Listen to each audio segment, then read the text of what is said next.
Assalamualaikum warahmatullahi wabarakatuh.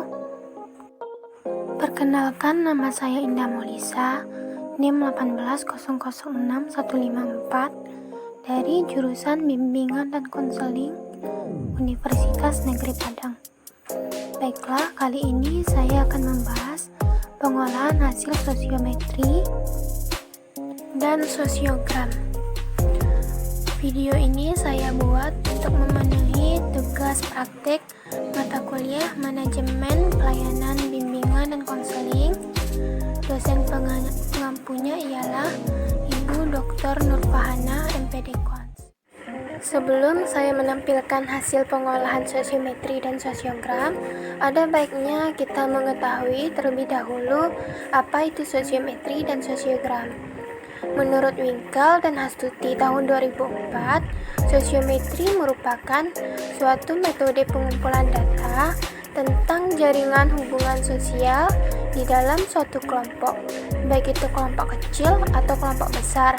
Yang dilihat dalam metode ini adalah status sosial masing-masing anggota kelompok menurut pandangan pribadi anggota kelompok yang lainnya di dalam kelompok tersebut. Nah, status sosial ini tercermin dalam bentuk diterima atau tidak diterimanya individu di dalam kelompok tersebut. Nah, sedangkan sosiogram merupakan diagram yang digunakan untuk menunjukkan keluasan dan kedalaman hubungan masing-masing anggota kelompok. Sosiogram ini menunjukkan adanya rasa tertarik atau tidak tertariknya individu di dalam suatu kelompok. Nantinya di dalam sosiogram ini akan terlihat siswa yang star atau bintang banyak disukai oleh teman-temannya, siswa yang terisolir atau siswa yang tidak disukai oleh teman-teman di kelasnya, dan juga siswa yang klik atau siswa yang saling memilih antara satu dengan yang lainnya, atau sering kita sebut dengan siswa yang memiliki geng di dalam kelas. Hasil pengolahan sosiometri dan sosiogram yang saya tampilkan ini merupakan hasil pengolahan dari guru BK di SMK Negeri 2 Padang. Nah, ini merupakan tabel pengolahan sosiometri kelas 10C2 di SMK Negeri 2 Padang. Nah, di sini dapat kita lihat ada siswa yang dipilih dan ada siswa yang pemilih. Berdasarkan matriks sosiometri pada slide sebelumnya, dapat dibuat sosiogram teknik lingkaran sebagai berikut. Dari tampilan sosiogram teknik lingkaran tadi, dapat kita analisis hasil sosiogramnya sebagai berikut. Yang pertama, siswa yang paling banyak disukai atau disenangi oleh siswa di kelas 10C2 adalah siswa nomor 29, yaitu Syarifah. Yang mana Syarifah ini menjadi bintang atau star di dalam kelas tersebut. Yang kedua, siswa yang terisolir atau siswa yang tidak memiliki teman di dalam kelas tersebut. Ada 7 siswa terisolir, yaitu siswa dengan nomor 5, 9, 16, 19, 20, 25, dan 32. Selanjutnya, siswa yang saling memilih atau klik.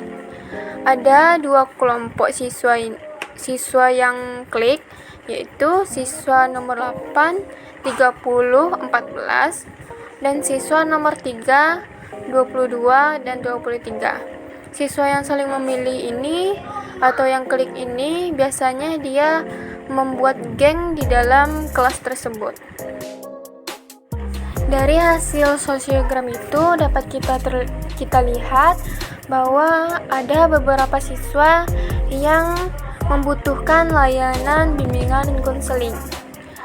Nah, jenis layanan dan materi layanan yang dapat kita berikan bagi siswa-siswa tersebut. Yang pertama, siswa terisolir. Seperti yang kita tahu, siswa terisolir itu siswa yang tidak memiliki teman atau tidak disukai di dalam kelas itu. Nah, jenis layanan yang dapat kita berikan yang pertama yaitu layanan konseling individual. Layanan konseling individual merupakan layanan yang diselenggarakan oleh seseorang guru BK atau konselor terhadap seorang konseli, yang mana dalam rangka pengentasan masalah pribadi konseli. Yang kedua, layanan yang dapat diberikan adalah layanan konseling kelompok. Dapat kita ketahui bahwa tadi terdapat 7 siswa terisolir. Nah, layanan yang dapat diberikan salah satunya layanan konseling kelompok. Layanan ini merupakan upaya bantuan bimbingan konseling untuk dapat memecahkan masalah siswa dengan memanfaatkan dinamika kelompok. Nah, ini sangat cocok sekali dengan masalah siswa terisolir ini. Materi layanan yang dapat diberikan untuk siswa terisolir berdasarkan jenis-jenis layanan tersebut. Yang pertama yaitu bagaimana cara komunikasi yang efektif. Yang kedua, cara mengembangkan sikap sosial yang baik. Yang ketiga, meningkatkan kepercayaan diri. Dan yang terakhir, tips kerjasama yang baik di dalam kelompok. Untuk siswa STAR atau bintang, jenis layanan yang dapat diberikan oleh guru BK yaitu layanan informasi.